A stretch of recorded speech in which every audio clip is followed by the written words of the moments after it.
Gotovo se boste strinjali z menoj, da ni modro ocenjevati slike že po prvi potezi, ki jo na platnu naredi slikar.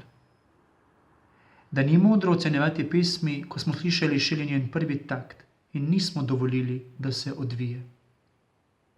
Niti ni modro ocenjevati filma ali gledališke predstave že po prvem dejanju, brez da bi počakali, da se pred nami odvije in nam postreže s svojim sporočilom.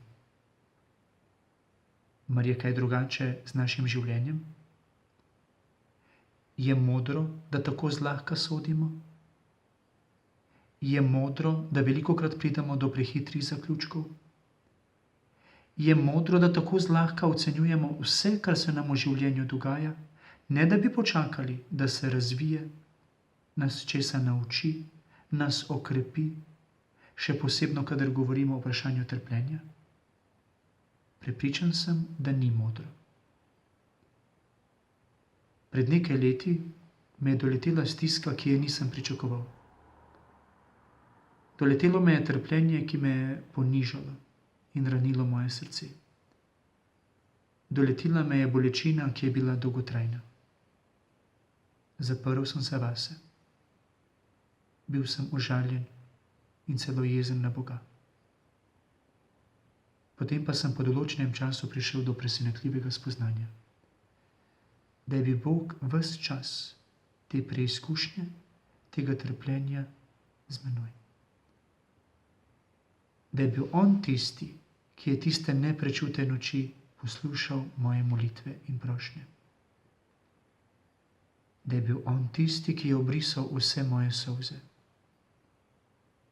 Da je bil on tisti, ki mi je ostal ob strani, ko so me tisti, ki sem jih imel za prijatelje, zapustili. Da je bil ravno on tisti, ki je potolažil in ozdravil moje srce. Zato, bratje in sestre, ne zdi se mi na mestu obtožba oziroma vprašanje, ki ga tolikokrat postavimo. Zakaj je Bog dovolil to trpljenje? Kje je bil Bog, ko sem bil preizkušen? Pa kje je Bog, da dovoli toliko trpljenja in smrti nedolžnih ljudi?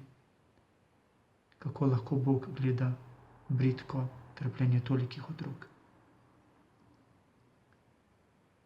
Bog ni avtor našega trpljenja. Bog ni začetnik naše smrti, to dobro vemo. Nastopila je v tistem trenutku, ko se je človek odločil, da ne bo šel tisto pot, ki mu jo je začrtal Bog. Ko se je človek odločil, da ne bo poslušal Boga, ampak tistega, ki mu je sicer veliko obljubil, ničesar dal in vse odvzel. In v tistem trenutku je nastopila smrt, bridkost in trpljenje, a nas Bog o njej ni pustil same in je vstopil vse to. Zato se mi zdi na mestu beseda hvala. Hvala ti, dobri Bog, da vidiš vso mojo bridkost. Hvala ti, dobri Bog, da me tolažiš, tudi takrat, ko sem sam zabredel. Hvala ti, da vso temino mojega življenja prinešaš upanje in luč. Hvala ti, Gospod, da si ti moj bližnji, ko me drugi zapostavljajo, ko se morda iz mene norčujejo ali ponižujejo, da si ti takrat ob meni in hodiš z ramo ob rami.